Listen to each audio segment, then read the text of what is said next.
Hey, it's Eric from Generic Expats and welcome to Season 2 South America. We give you boots on the ground, real life videos and perspectives on living in and moving to Latin America, focusing on safety, cost of living, healthcare, weather, and telling the story of expats currently living in both expat hubs and undiscovered gems here in the region. As I slowly drive through and live in each country in Latam, after driving for nearly 2 years from Minnesota down through Mexico and Central America, I literally have been preparing to do this solo project for the past 15 years, and I hope you enjoy all the content coming at you right now. Welcome back to Generic Expats. Today is a special day. I'm here with my boy, Tom the Tank. Say hi, Tom. Hello. We're going to be walking from where we are now, which is Parque El Poblado. We got some people making a video, so maybe we won't walk near them because they got angry at us for being near. However, Tom the Tank and I, we're just going to be talking a little bit about how it is in Medellin now in 2024.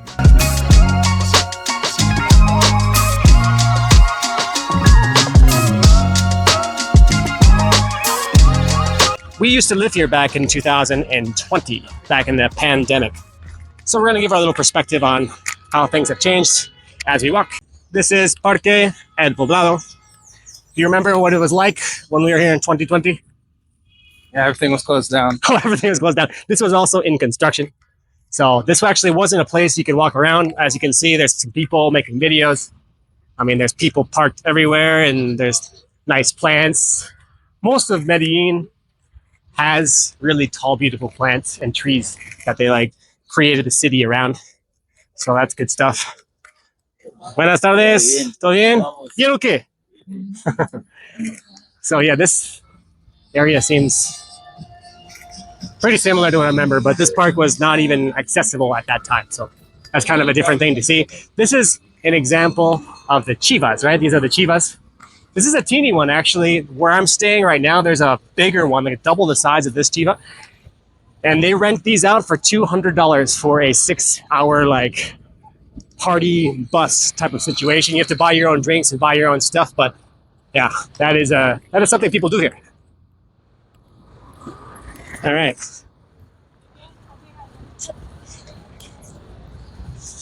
Medellin and most of Colombia is quite developed. When you compare it to the price that you're paying, the development is actually just top tier, really. And you're going to see that the closer we get to Parque Lleras, I mean, the quality of things just slowly increase. The further we go higher in Poblado, the further we go in elevation higher.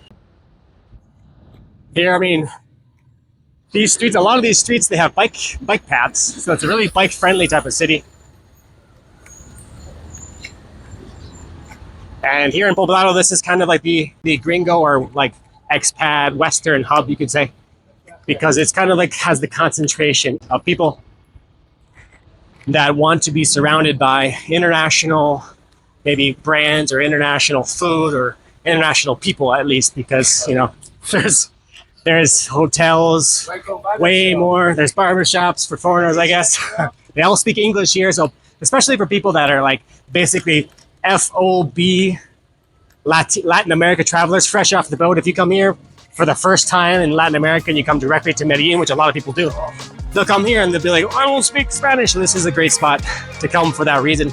I'd like to say thank you so much for watching my videos, and if you want to show support for my channel, please hit that like and subscribe like always. And if you want to go above and beyond, you can buy me a coffee, you can support me on Patreon, and you can also join my channel as a member. That goes to me and really helps me provide all the things that I need in order to make these high quality videos for you guys here in Latin America. Let's get back to the video. Literally everyone, specifically in this zone, speaks English because of the the influence of foreigners, tourists, and expats, foreigners that live here long term. I met a guy yesterday that's from California that lives in Poblado as well. Really nice guy. I sold him some Mexican pesos. But he told me how he bought an apartment in Poblado. And Poblado is a great place. But you're definitely not going to find the lower cost things here. If you want to be a more budget traveler, you're going to probably need to go to other spots. I mean, where Tom's living right now, he's living in Laureles, right? Laureles nowadays is getting a bit more expensive, right? My rent increased by 40% in the last year. So 40% increase in rent. Gotcha. And when I used to live in Laureles, which is near where he lives now, my rent was very cheap, but that also was before the pandemic and during the pandemic. 1.2 million for a bedroom. 1.2 million pesos is about $320 or something at the moment. And when I used to live, I shared a house in Estadio, which is the stadium area, right next to the soccer stadium. And I think my bedroom at that point in dollars was $180. I think it was like 600 pesos. So I'm pretty sure that's probably worth now like 800, a million, or a million, above a million. Yeah, so it's probably close to doubled, just because of So Zona Rosa, one of the most expensive areas. Zona Rosa. What is that? Laureles is a part of Zona Rosa. Oh, is it? Okay, gotcha. So we are getting close to what is the Parque Lleras entrance. So recently, I think there has been a lot more police activity and police surveillance, because there has been some crime and some things that have happened.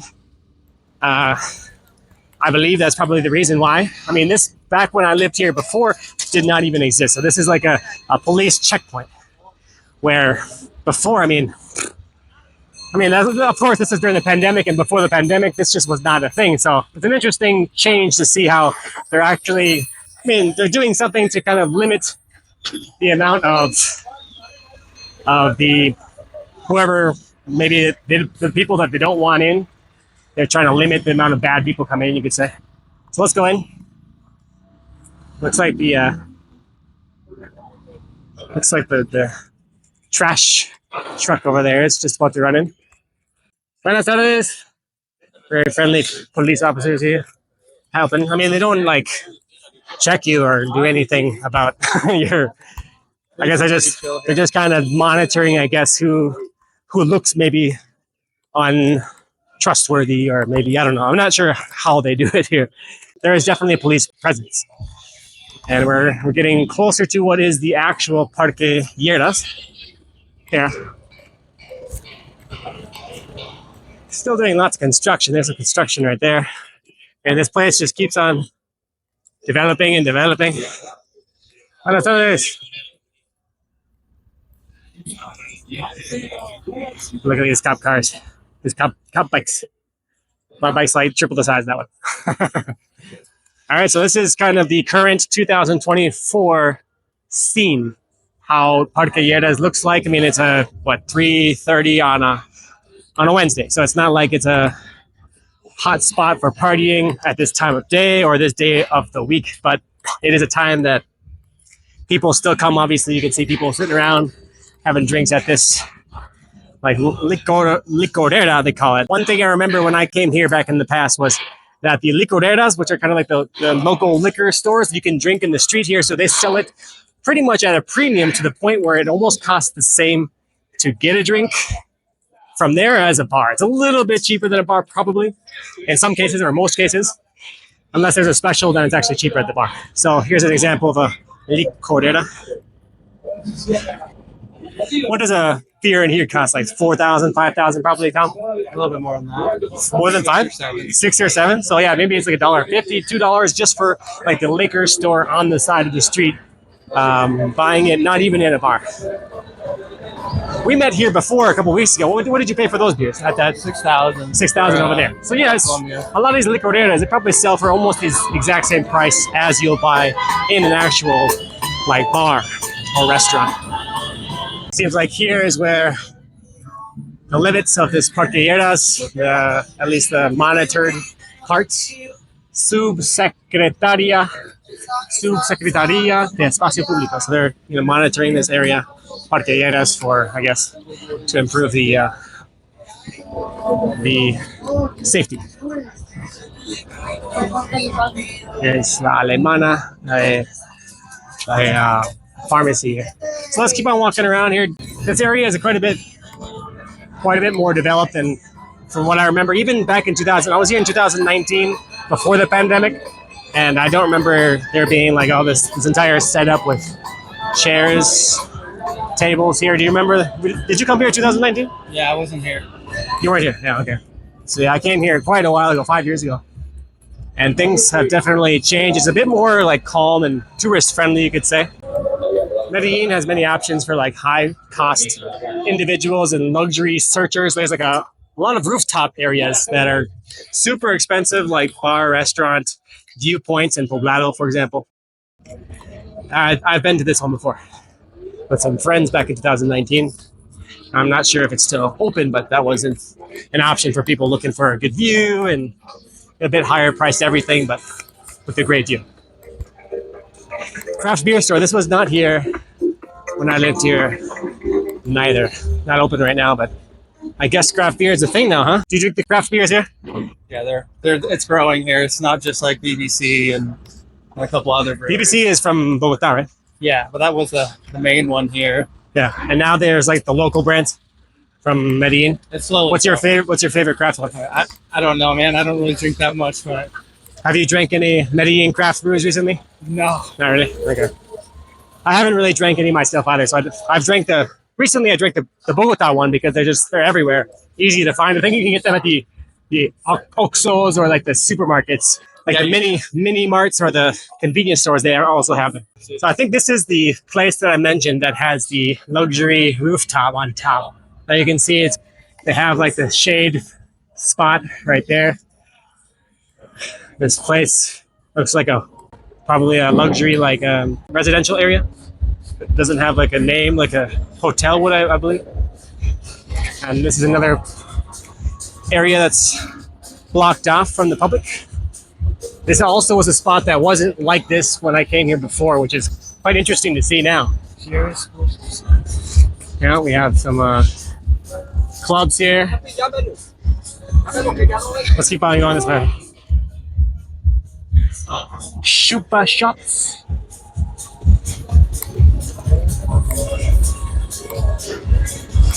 And then this is the area, this park area. It actually is quite long.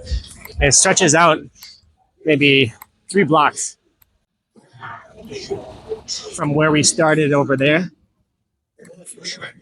It stretches all the way down to right there. I think it's a Juan Valdez, a coffee shop. I used to go there sometimes for some coffees. And this is an area that's pretty full on the weekend. It's pretty packed. People are taking their $1.50 beers. They're enjoying it here in public. As I said, you can drink in public here. Wonder how many of these places are still here from when we were here back in early 2020, you know? But a lot changed. A lot of places around here. Yeah, right, because of the pandemic. I mean, they all look the same because I'm sure they just sold everything to the new owner, so hard to say which ones actually are the same businesses or not. But yeah, it looks like we have some artists further down there. Some little like stands, like artist stands, which I haven't seen before, which is cool. Okay, here's a sign of we don't support sexual infant or minor tourism. Basically, sexual tourism is a hot topic right now. There's been some interesting stories coming out. Let's keep going this way, bro. About people, tourists that come here for tourism, and then some come specifically for certain bad things, like, for example, for drugs or for sex, which is not what they want. And a story came out that a foreigner came here for that, but it was with a minor. So that's obviously a big deal.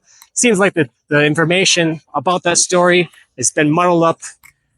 And I've heard both sides about how the stories that are told are quite untrue, many facts. So who knows? But that's definitely obviously something that you hope never happens. This is a pretty sweet car. Wow, deluxe. And they're just like lying around these. Are these always here, Tom? No, they're usually Maybe not. something for today or some event they're having. I've never seen those before. What is this stuff? I have no idea what that is.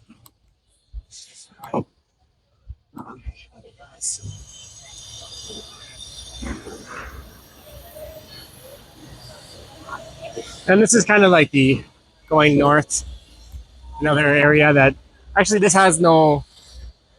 Looks like they don't have the barrier to prevent people from coming in and out and police checkpoints. But here you have there's a baru. Some ladies getting ready, eating some ice cream. And this is an area with quite a few bars, but they're all pretty much closed because it's Wednesday at 3:30. So yeah. So this is the coffee shop I mentioned, Juan Valdez, the local coffee chain you can find everywhere in Colombia. Pretty good coffees for usually pretty reasonable prices. Seems like Poblado is the place of never-ending construction because there's always construction. Every time I've been here, there's construction somewhere. And here they're doing a project at the moment as well. Here we got a hotel. Wow, look at this architecture. Beautiful. Pretty sweet hotel there.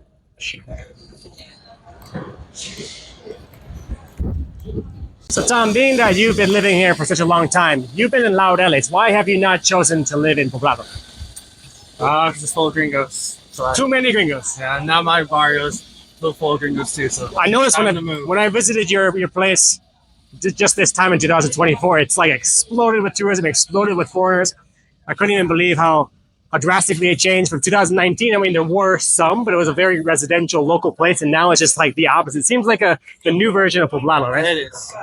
Yeah. So, are you gonna stay there for long? No, I moved soon. You're moving soon. Yeah. But it's hard to find a place.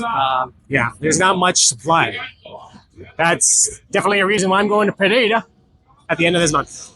The supply is pretty low here. Demand's high, prices are high. So you gotta really spend time looking if you want to get some decent deals. This is another monitored area, so the police are checking people, I guess. Buenas tardes. Very friendly female cops everywhere. That's nice. And this is the main street that passes on the side of both of the parks. So the Parque Poblado, where we started, and Parque Lleras. This is called Calle 10th Street.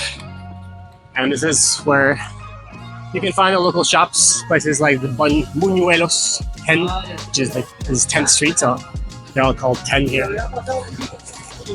Me and my boy here, Mr. Tom the Tank, we're gonna find some lunch. And I want to put my phone away so no one robs my phone, just in case. You never know. Poblado isn't the safest place to be with the phone sticking out everywhere. If you're enjoying my content, hit that like, subscribe. See you in the next one. Hasta la próxima.